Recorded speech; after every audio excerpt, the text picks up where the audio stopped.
Welcome to English Avenue, your home for motivational stories, viral biographies, and powerful English learning videos. Before we begin, if you want to watch the full emotional biography of Steve Jobs, the man behind Apple, we've already made it for you. It's an unforgettable story of a dropout, a dreamer, and a fighter who changed the world. You can find the Steve Jobs biography in our channel's playlist. Watch that for his personal journey. But today is different. Today, we tell the story of a company, not just a man. A company that was laughed at, almost destroyed, resurrected, and finally became the most valuable brand in the world. This is the story of Apple Incorporated. Not just Steve Jobs, but also Steve Wozniak, the quiet genius, Tim Cook, the operator who led Apple after Steve, and many more unsung heroes who made Apple what it is. In today's video, we'll walk you through how two young men started a tech company in a small garage with no money, how Apple lost everything, and how it fought back to win the world. How they created the iPod, iPhone, iPad, and changed music, communication, and computing forever. How the brand grew from $0 to $2.8 trillion in market value. And how vision, design, and boldness built a global culture. Not just a company. This isn't just a company story. This is a revolution. This is a business masterclass, a branding lesson, a storytelling strategy, and most importantly, a powerful English practice tool for you. Yes, this video is also made for your English listening and learning. We use simple sentences, emotional storytelling, and real vocabulary that will help you understand and improve your English fluency while you enjoy the story. So, sit back, take notes, and let the journey begin. We now start Part 1 of the Apple story. Part 1. The garage that birthed a giant. In 1976, in Los Altos, California, a 21-year-old dreamer named Steve Jobs convinced his old friend Steve Wozniak to help him build a computer. Steve Jobs was not an engineer. He was a visionary, a salesman, and a man obsessed with simplicity and design. Steve Wozniak, on the other hand, was a genius engineer, shy, quiet, and incredibly talented. They were complete opposites, but together they would start something the world had never seen before. They didn't have an office, they didn't have money, they didn't even have a company, but they had a garage, the one behind Steve Jobs' parents' house. And they had an idea. Let's build a computer that anyone can use, even if they don't understand technology. Wozniak designed the first Apple computer, the Apple I. It had no screen, no keyboard, no plastic casing. It was just a simple motherboard. But it worked. Jobs, the salesman, went to a local computer store called the Byte Shop. He told the owner, "We'll sell you 50 computers. You pay $500 each. We'll deliver in 30 days. The problem? They had no money, no parts, no factory. But Jobs believed. He borrowed money, sold his Volkswagen van, and convinced suppliers to give parts on credit. Together with Wozniak and a few helpers, they built the Apple I by hand in that small garage. The total sales? Over 200 Apple I units. Not bad for a couple of kids in a garage. Why the name Apple? Jobs chose the name Apple for 3 reasons. 1. It sounded friendly. 2. It appeared before Atari in the phone book. Jobs once worked at Atari. 3. He was on a fruitarian diet at the time. And so, Apple Computer Inc. was officially born on April 1st, 1976. Yes, on April Fool's Day. But this was no joke. This was the beginning of a brand that would change the world. While the Apple I was successful, it was just the beginning. Wozniak began working on the Apple II, A better, more complete version. Color screen. Keyboard. Plastic casing. Easy to use. They showed it at a computer show. Investors were shocked, not just by the tech, but by the beautiful design. Jobs made sure it looked clean, simple, and futuristic, different from the ugly machines other companies were making. In 1977, they launched Apple II. It became the first mass-produced personal computer in the world. In the first year, they sold $770,000 worth of computers. In the second year, it jumped to $7 million. By 1980, Apple was making $117 million a year. Apple was no longer just a garage project. It was a company on fire. On December 12, 1980, Apple went public. It sold shares on the stock market. The result? The company was instantly valued at $1.2 billion. Over 300 Apple employees became millionaires overnight. Steve Jobs, at just 25 years old, became a multi-millionaire. But money didn't make him stop. He wanted more. He wanted to make the greatest computer in the world. And that desire would take Apple into new territory. And into its first major war. At that time, IBM was the king of computing. A big, powerful company, trusted by businesses and governments. Apple was the young rebel. And Steve Jobs. He was ready to go to war. He said, IBM wants it all. Apple is the only hope. This wasn't just about selling computers. It was about fighting for freedom, design, and the future. By 1981, Apple had hundreds of employees, millions in revenue, and was becoming a household name. But success came with new problems. Internal teams were divided. Engineers wanted stability and practicality. Jobs wanted beauty, boldness, and revolution. Steve Jobs was becoming increasingly demanding, aggressive, and difficult to work with. He pushed everyone to the edge. He'd walk up to engineers and say, "This is garbage. You can do better." He believed in perfection or nothing. Some employees admired him, others feared him, many quit. But one thing was clear. Steve Jobs was not ready to slow down. While Apple II was making money, Jobs wanted something more advanced, more beautiful, something visionary. One day he visited Xerox PARC, a secret research lab. There he saw a prototype, a computer with a graphical user interface, GUI, a screen with icons, a mouse, windows. At that moment, Jobs saw the future. He rushed back and told his team, "This is it. This is the future of computing, not text, not command lines, but images." Simplicity. He quickly started building a secret project, the Apple Macintosh. Jobs pulled a small team into a separate building and told them, "You are not just engineers. You are artists. You are revolutionaries." He demanded crazy hours, impossible goals, and perfection.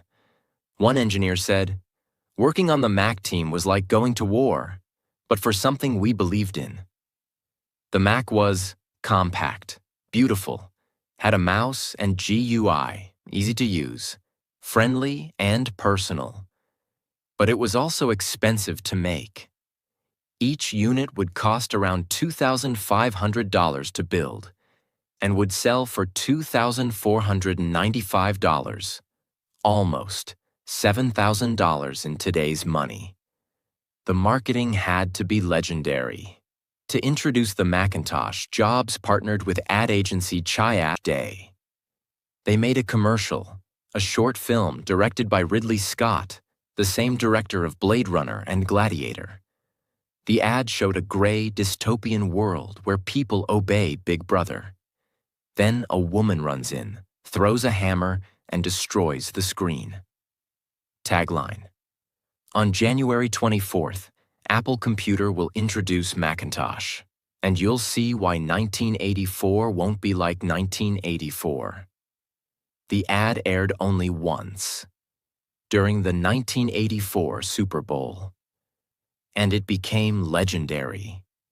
People didn't just watch it, they talked about it.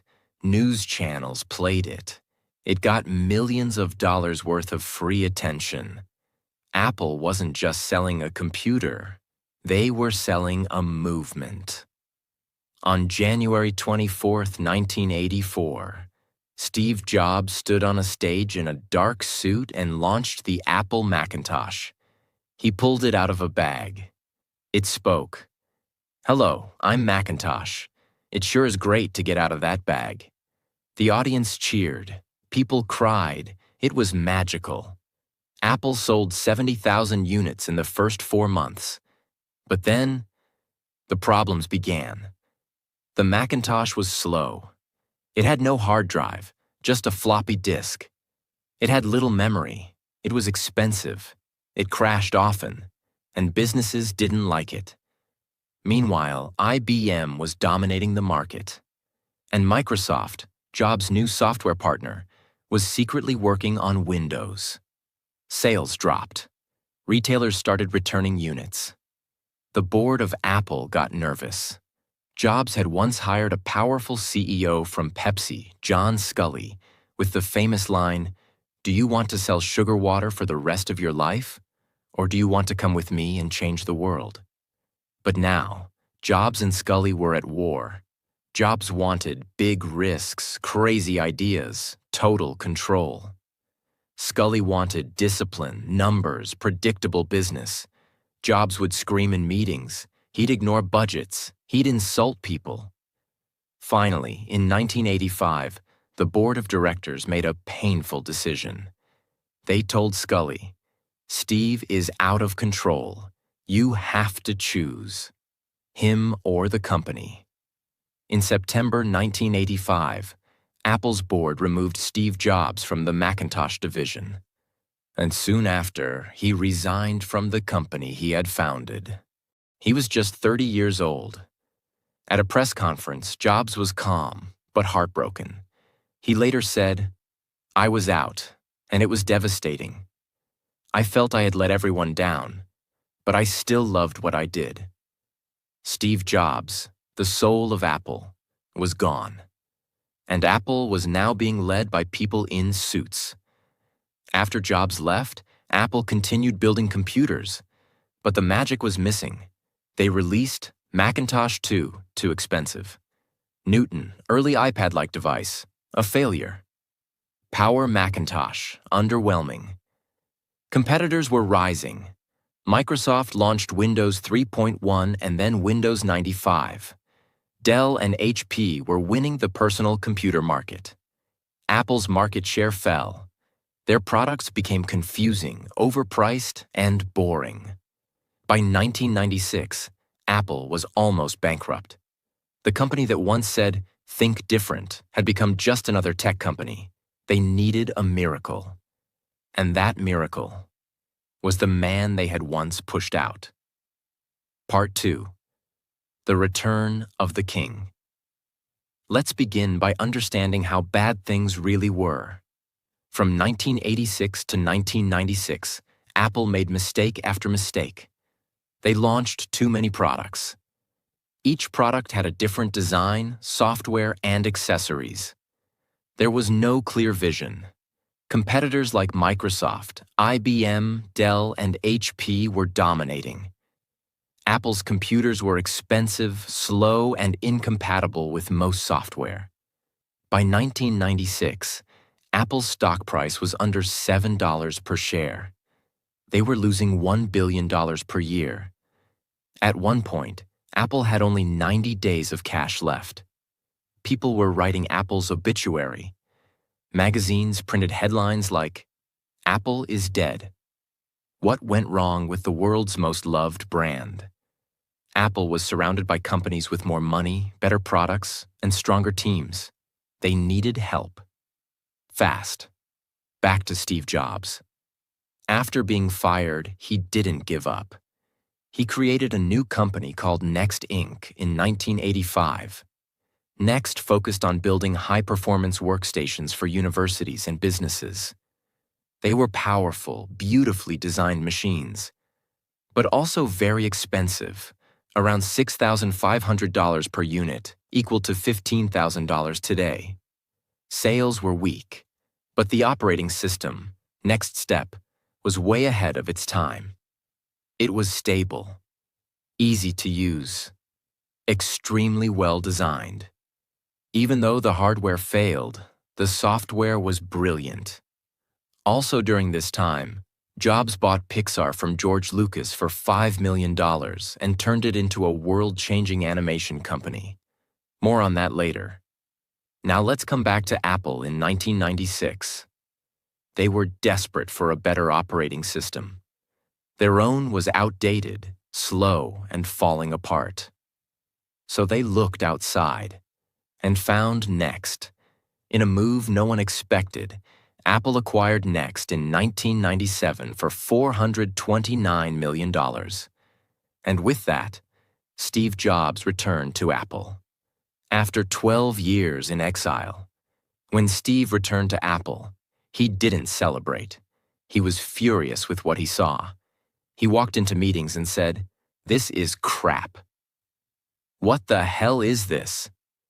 Why are we making 20 different computers?" At that time, Apple had dozens of models. Performa 6200, Quadra 950, Macintosh LC 580, PowerBook Duo, Newton Message Pad, and more. Jobs was confused. He asked, "Can someone tell me which computer to buy?"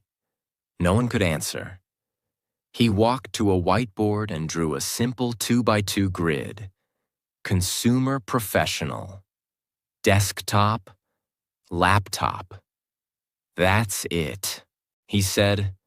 "We're cutting everything else. 4 products. That's all. Let's make them the best in the world." This simple moment changed Apple's future. The iMac, beautiful, fun, and blue. Steve wanted to make a computer that people would love, not just use, but feel emotionally connected to. He teamed up with Johnny Ive, a quiet, young British designer working at Apple. Together, they designed the iMac, a computer that looked like nothing else. Transparent, colored like Bondi blue, rounded, futuristic design, easy for beginners, all in one system. No floppy drive, which shocked people at the time. It was bold. It was beautiful. It was Apple reborn. Launched in August 1998, the iMac sold over 800,000 units in just 5 months. It brought in over $1 billion in revenue. Suddenly, Apple wasn't dying anymore. People were lining up to buy an Apple computer for the first time in years. Jobs focused on less but better. He simplified everything, removed unnecessary product lines, closed failing stores, fired executives who didn't align with the vision, focused the entire company on design, user experience, and simplicity. Even the Apple packaging changed. It became clean, white, and minimal. The Apple logo, which was once rainbow-colored, became monochrome, silver or white. It looked more serious, more elegant. Apple wasn't just changing the way it built computers, it was changing the way it told stories. It was becoming an emotional brand, not just a tech company. In 1997, Apple was $1 billion in debt. By 1999, thanks to the iMac and the new leadership, Apple became profitable again. Apple's stock price went from $7 to $99 within 3 years. Its market cap increased from under $3 billion to over $10 billion. New products like the Power Mac G4, iBook, and Cinema displays started gaining attention. But more importantly, people started believing in Apple again. Jobs famously said, "We're not just selling computers. We're selling tools for the mind that can change the world. One of the most surprising moments in Apple's comeback was this. In 1997, Jobs went on stage and announced, "We are partnering with Microsoft." People gasped, some booed. Why? Because Microsoft had stolen Apple's GUI years earlier and created Windows. Steve Jobs and Bill Gates were seen as rivals. But Apple needed help. Microsoft invested $150 million in Apple to help it survive, with an agreement that Apple would support Microsoft Office on Mac. Jobs said, "We have to let go of the idea that for Apple to win, Microsoft has to lose." This humility and this strategic move bought Apple time. Time to rebuild, time to innovate. By the year 2000, Apple had a profitable business, a powerful new operating system based on Next, strong design language, a passionate user base, and most importantly, a fearless visionary back in control. But Apple wasn't finished. In fact, it hadn't even started the most important part yet. Apple was safe, but Jobs was not here to play it safe. By 2001, Apple had stabilized. The company was back in profit. New computers were selling well. The brand was cool again. But Steve Jobs wasn't interested in playing safe. He had something bigger in mind. He didn't want Apple to be just a computer company. He wanted Apple to become a part of your lifestyle. He once said, "The problem with Microsoft is that they have no taste." Apple is about the intersection of technology and liberal arts. We care about beauty. About Soul Jobs was obsessed with design, music, experience, and simplicity. That's when an idea was born. At the time, the way people listened to music was a mess. CDs were bulky. MP3 players were ugly and hard to use.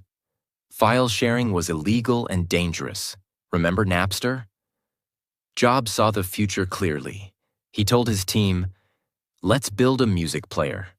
But not just any music player. It has to be simple, elegant, and it must feel like magic." The team began secretly working on the device. It was led by John Rubinstein, hardware; Tony Fadell, system architecture; Johnny Ive, design. And in October 2001, they launched the very first iPod.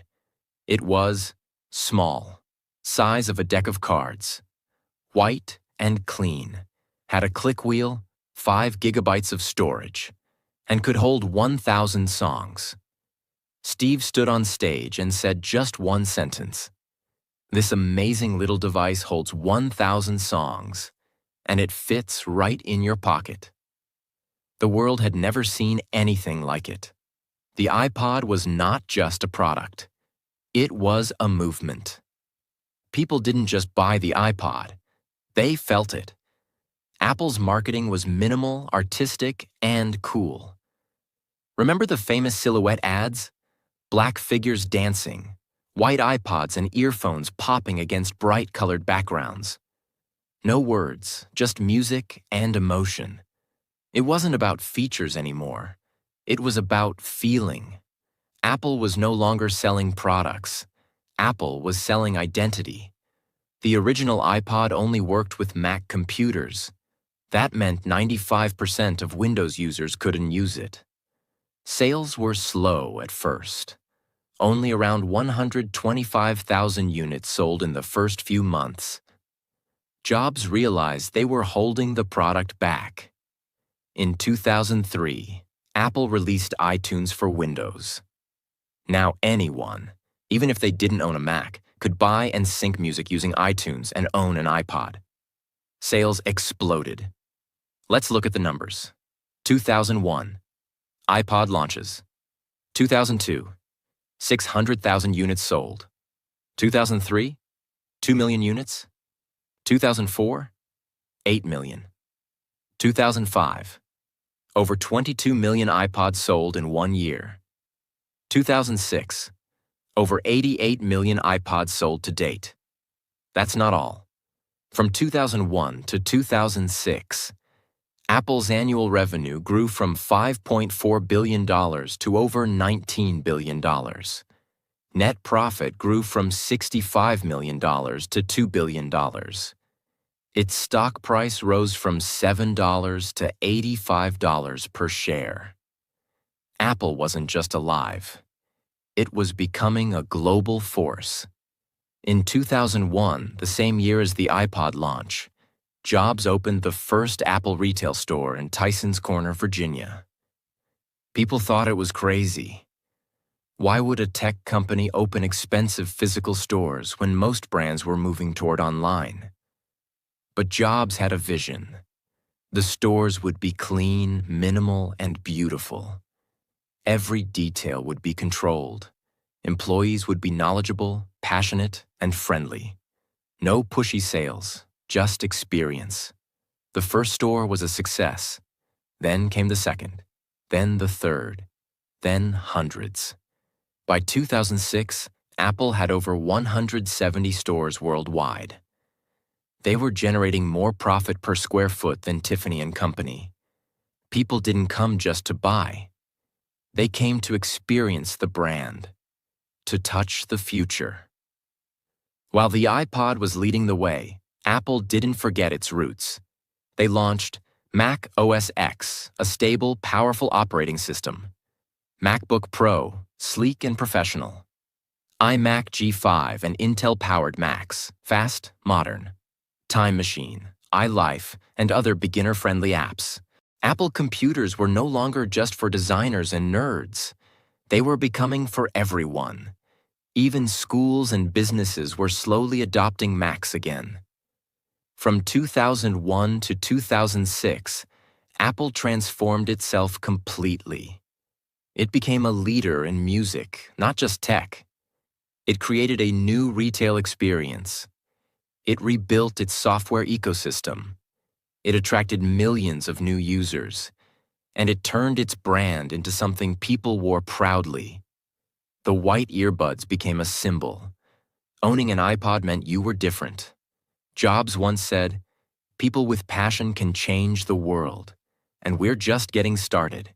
He wasn't lying, because what came next would change everything, not just for Apple, but for the entire human race. Part 3. The day the world changed forever. The mobile phone industry was boring. Steve Jobs hated it. In 2005, Apple was flying high. But Steve Jobs was frustrated. He looked around at the mobile phones in the market and saw ugly, clunky, confusing devices. Tiny screens, plastic keyboards, slow internet, bad cameras, complicated interfaces. Even the best phones, or from Nokia, Motorola, and BlackBerry, felt old and frustrating. Jobs said to his team, "These phones are not smart. They're stupid. We can do better. Much better." But Apple didn't know anything about the phone industry. So they partnered with Motorola to create a phone called the Motorola ROKR, which included iTunes support. It was a disaster. Ugly design, slow syncing, could only store 100 songs. Bad user experience, no magic. Jobs was embarrassed. He called it the wrong approach. And then he made a decision that would change the future of Apple and the world. Jobs gathered a small team of Apple's top engineers and designers. He told them, "We are going to build a phone, but not just a phone. We're going to reinvent the entire phone industry." The team was moved to a secret building inside Apple, nicknamed the Purple Dorm. It was completely hidden. Only select people were allowed inside. They worked for months and years, in secret, day and night, with no sleep, no weekends, and extreme pressure. The mission was insane. A touchscreen phone with no physical keyboard. A phone that could play music, browse the internet, send emails, run apps, and make calls, all in one. A phone that was beautiful, intuitive, and powerful, all inside a thin device that fits in your pocket. It was nearly impossible, but they did it. The world didn't know what was coming. On January 9th, 2007, at the Macworld Conference, Steve Jobs stood on stage in his signature black turtleneck and jeans. He looked at the audience and said, "Today we're introducing 3 revolutionary products: a widescreen iPod with touch controls, a revolutionary mobile phone, and a breakthrough internet communicator. Are you getting it? These are not 3 separate devices. This is one device, and we are calling it iPhone." The audience exploded with applause. People were shocked. The moment felt like science fiction had become reality. The first iPhone was not perfect, but it was light years ahead of everything else. It had a full multi-touch glass screen, a powerful Safari browser, real internet, visual voicemail, an iPod built in, Google Maps, beautiful animations, and that famous slide to unlock gesture. No one had seen a phone like this. There were no buttons, no antenna, no menu clutter. Just a clean black screen and a single home button. Steve Jobs said, "Every once in a while, a revolutionary product comes along that changes everything. This is one of them. The iPhone launched in June 2007. Price? $499 for 4 gigabytes. $599 for 8 gigabytes. Carrier? Exclusive to AT&T in the US. People lined up for days outside Apple stores. There were stampedes, media frenzy, and sold-out stock. In the first weekend, Apple sold over 270,000 units. By the end of 2007, they sold 1.39 million iPhones.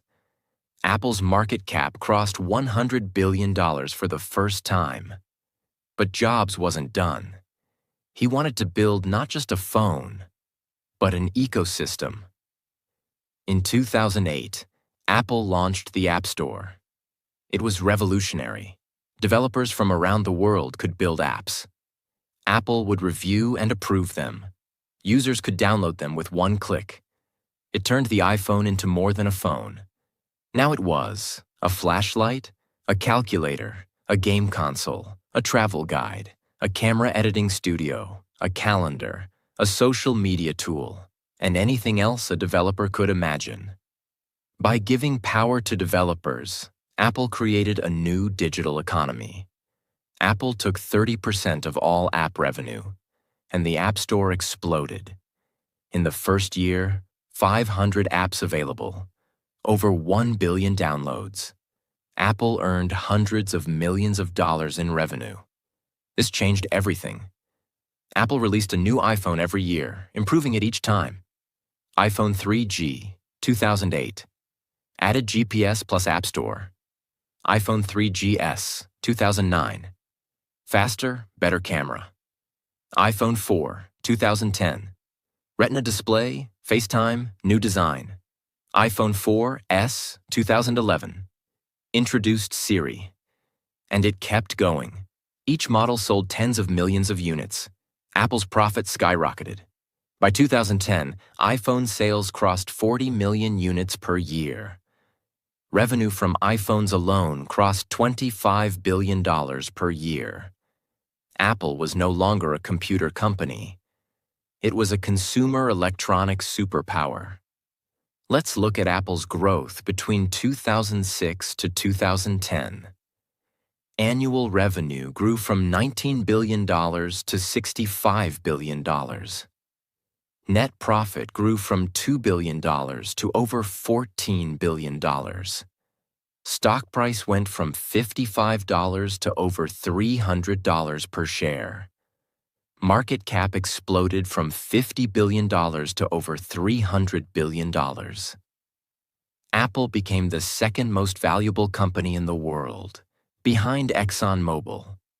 iPhone alone accounted for more than 50% of Apple's total revenue by 2010. Jobs had done it. He had taken Apple from a near-dead company to the most powerful force in tech. The world didn't know. Steve was sick again. During this explosion, something dark was happening behind the scenes. Steve Jobs had battled pancreatic cancer in 2003. He had surgery and returned. But the illness had never completely gone away. In 2008 to 2009, Jobs took a leave of absence due to health reasons. Rumors spread. Apple's stock fell every time he appeared too thin in public. But Jobs kept working. He kept pushing. He refused to stop because he knew the next invention was coming, and it would change the world again. Even while battling cancer, Steve Jobs had one more dream. He believed there was a missing device between a smartphone and a laptop. People laughed when he told them. They said, "No one wants a big iPhone. It's just a toy." Tablets already exist, and they failed. But Jobs saw the future differently. He believed, this is not just a big phone, it's a new category. His team worked in complete secrecy. Every detail was considered: weight, battery life, display sharpness, the magical feeling of swiping with one finger. And in January 2010, Steve Jobs walked on stage once again. He was thin, weak, and pale, but his eyes were still on fire. He sat down in a chair and said, "iPad is our most advanced technology in a magical and revolutionary device. It's unbelievable." And then, he demonstrated it. The iPad. People laughed. Then they lined up. At first, critics mocked it. "It's just a big iPhone. There's no keyboard. It's useless. Who needs this?" But when people used it, everything changed. It was fast, beautiful, easy, light, and magical. You could read, watch, play, draw, write, and work, all with your fingers. In the first 80 days, Apple sold 3 million iPads. By the end of 2010, they sold over 15 million. Revenue from iPad crossed $9 billion in just 9 months. This was bigger than most tech companies' entire business. The iPad proved something. Apple wasn't following the world. Apple was leading it. Steve Jobs' philosophy: real artists ship. Even while fighting cancer, Steve was involved in every detail. He would sit with the design team, the packaging team, the product team, even the Apple Store layout. He once told the team, "Design is not just what it looks like. Design is how it works." We don't ship junk. People think focus means saying yes, but it really means saying no to 1,000 things. He believed in perfection, simplicity, and magic, but also in speed. He often said, "Real artists ship," which meant a great idea means nothing unless you can deliver it. This became the DNA of Apple. By mid-2011, Apple was unstoppable. iPhone sales, over 72 million per year. iPad sales, over 32 million per year. Mac sales, steadily increasing again. App Store, over 15 billion downloads. Annual revenue, $108 billion. Annual profit, $25 billion. Stock price, $390 per share. Market cap, over $350 billion. In August 2011, Apple briefly passed ExxonMobil to become the most valuable company on Earth. A company that was once 90 days from bankruptcy was now #1 in the world. By late 2010, Steve Jobs was visibly weaker. He had lost a lot of weight. His voice was quieter. He moved slowly. He had already taken 2 medical leaves in the past. In January 2011, he announced another one. This time, he didn't come back fully. Still, he appeared for one final product launch in March 2011, the iPad 2. And then, He disappeared from public view. Inside Apple, people knew. Steve was preparing for the end. He spent his last months with his wife, Lorene, his children, his close team, and in his garden, reflecting. On August 24, 2011, Steve Jobs sent a short letter to the Apple board. He wrote, "I have always said if there ever came a day when I could no longer meet my duties and expectations as Apple's CEO, I would be the first to let you know. Unfortunately, that day has come." He resigned as CEO. The board appointed Tim Cook, a quiet, disciplined operations expert who had worked by Steve's side for years. Steve became chairman of the board. But the world knew. This was goodbye. On the evening of October 5, 2011, Apple released a press statement. "We are deeply saddened to announce that Steve Jobs passed away today. He was 56 years old. People cried. Customers lit candles outside Apple stores. Facebook, Twitter, and the entire internet was filled with messages. Barack Obama said, 'Steve was among the greatest of American innovators. Bold enough to think differently, brave enough to believe he could change the world, and talented enough to do it,' Bill Gates wrote. The world rarely sees someone who has had the profound impact Steve has had, the effects of which will be felt for many generations to come. Even rivals bowed. He didn't just leave a company, he left a blueprint for excellence. He left a culture of perfection, focus, minimalism, vision over numbers, emotion over specs. Apple wasn't just about what you buy. It became about what you believe. In one of his final speeches, Steve said, "We're here to put a dent in the universe. Otherwise, why even be here?" And he did. Part 4. Legacy Beyond Life. The man Steve trusted to carry the flame, Tim Cook, was stepping forward. Tim Cook was nothing like Steve Jobs. Where Jobs was emotional, explosive, creative, Cook was calm, reserved, strategic. People were nervous. They asked, would Tim Cook take risks? Would Apple still innovate? Would the company slowly fade away without its soul? But Tim had one thing: Steve's blueprint. Before his death, Steve Jobs had spent months preparing the company, a product roadmap for years ahead, a leadership structure, a culture built on simplicity, excellence, and focus. He told Tim, "Don't try to be me. Just be yourself. But do what's right for Apple." And Tim Cook did exactly that. Right after Steve's death, Apple launched iPhone 4S, already in the pipeline, iPad 3 with Retina display, iPhone 5, taller screen, Lightning connector, iOS 7, massive UI redesign, iPad mini, compact and affordable. In 2012, Apple earned $156 billion in annual revenue. Net profit, $41.7 billion. Market cap, $500 billion. Apple wasn't slowing down. But then, the big question came. What will Apple invent now? That answer came in 2014. In September 2014, Apple announced its first brand new product since Steve's death: the Apple Watch. It was more than a watch. It tracked your health.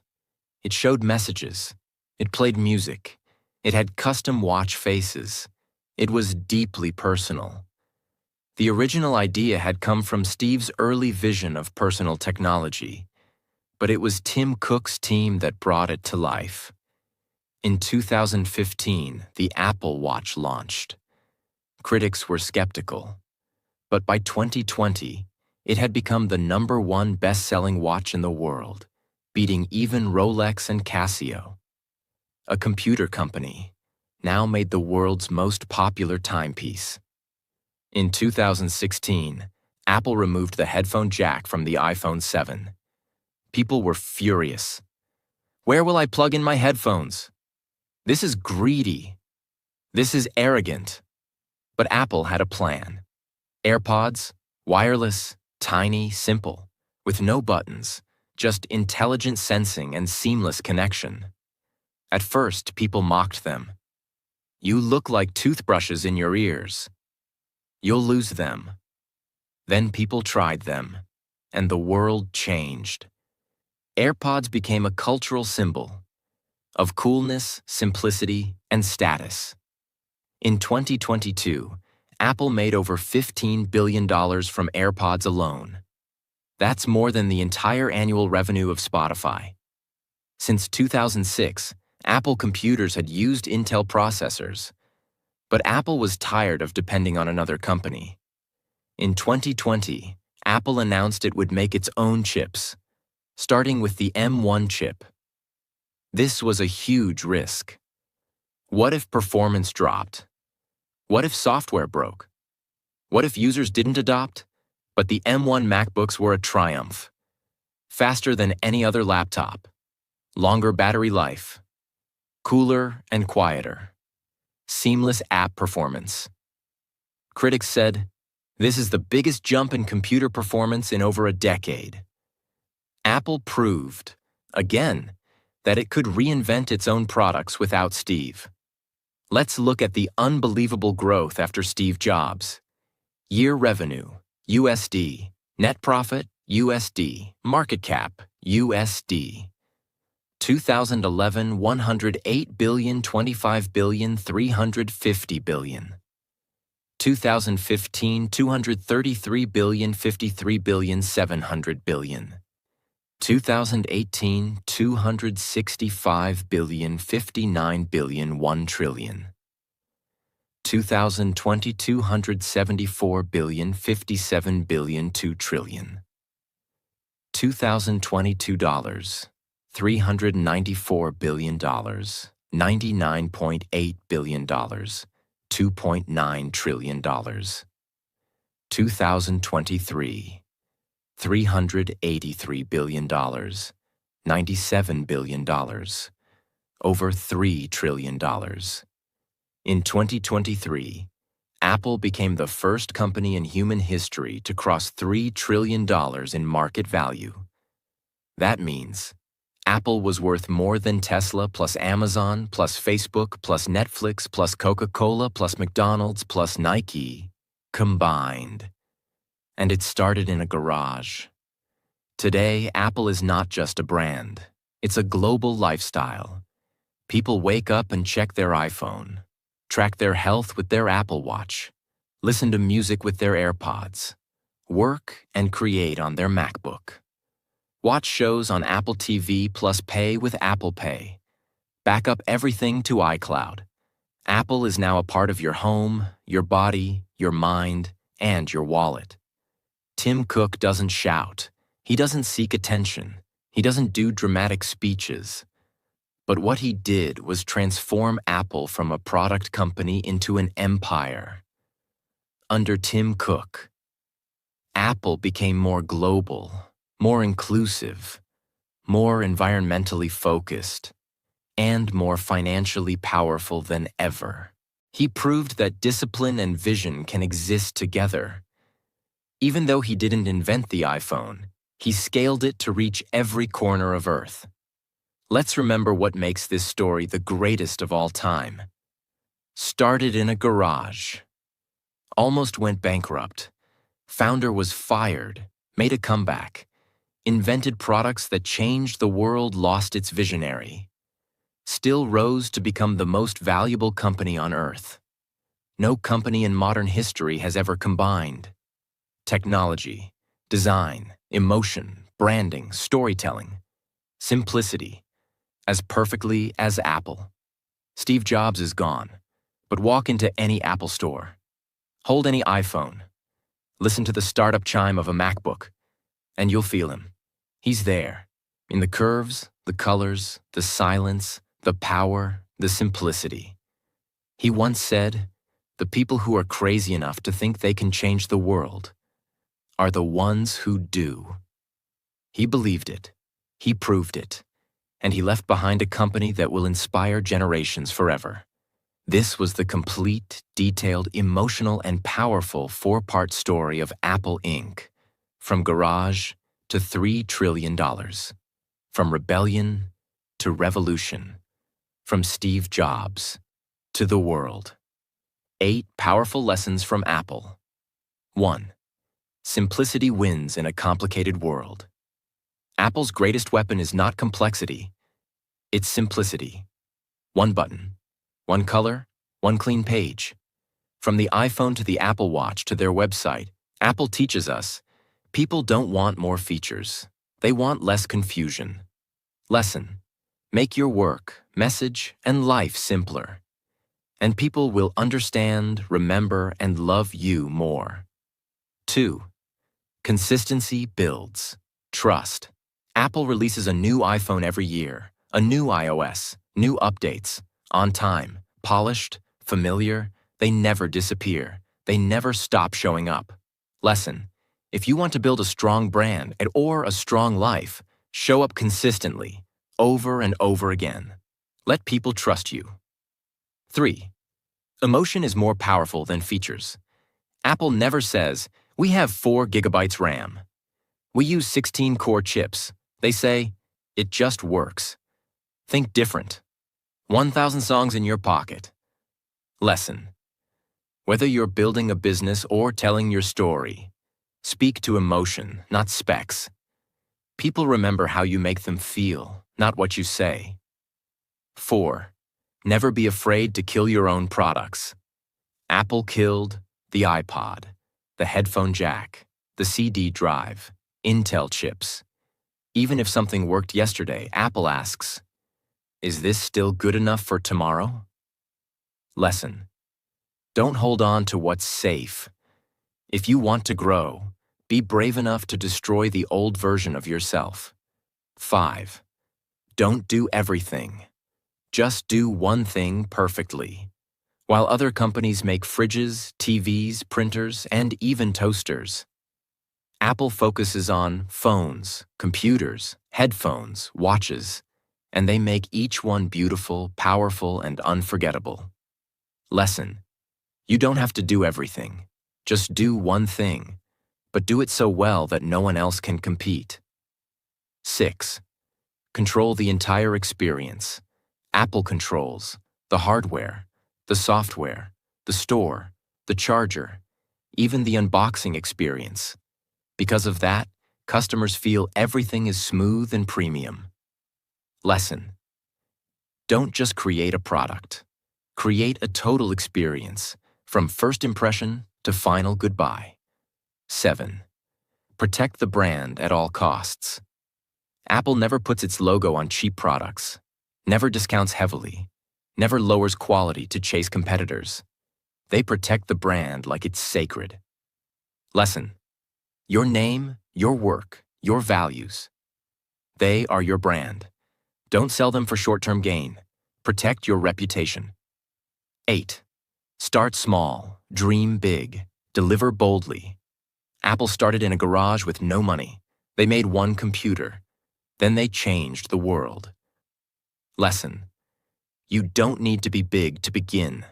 You just need to begin. And then never stop. Apple was never just a company. It was an idea that beauty, simplicity, and courage can change everything.